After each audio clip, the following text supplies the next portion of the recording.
ছানার কোপ্তাকারি বানাবো, তার জন্য নিয়েছি ছানা, ময়দা আর একটু নুন। এটাকে ভালো করে ম্যাশ করে নেবো। ছানাটা আমার ভালো করে ম্যাশ হয়ে গেছে। এবার এটাকে আমি একটা গোল্লা গোল্লা পাকতে নেবো, এরকম গোল গোল পাকতে নেবো। আমি একটু এরকম চাপটা চাপটা গড়ে নিয়েছি ছানাটাকে। এবার এটাকে আমি তেলে ফ্রাই করবো। কড়াই আমার তেল গরম হয়ে গেছে, এগুলোকে দিয়ে দেবো।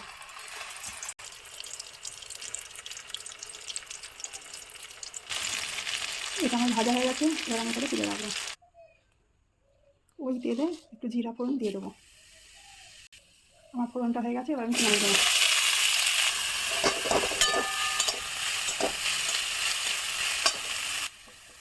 পেঁয়াজটা আমার লাল লাল করে ভাজা হয়ে গেছে, এবার এর মধ্যে দেবো আদা আর রসুন।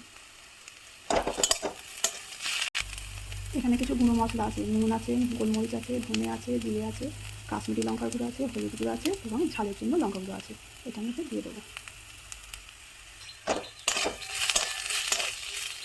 এবার একটু জল মেশাবো আমি।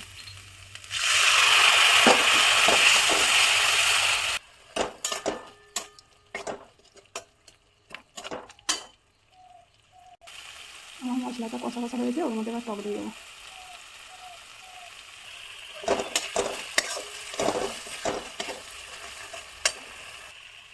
এর মধ্যে দেবো একটু হালকা করে চিনি।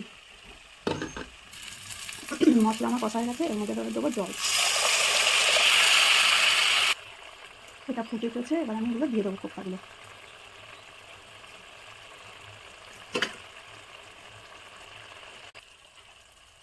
এটা আমার হয়ে এসেছে, এর মধ্যে দেবো কসৌরি মেথি আর গরম মশলা।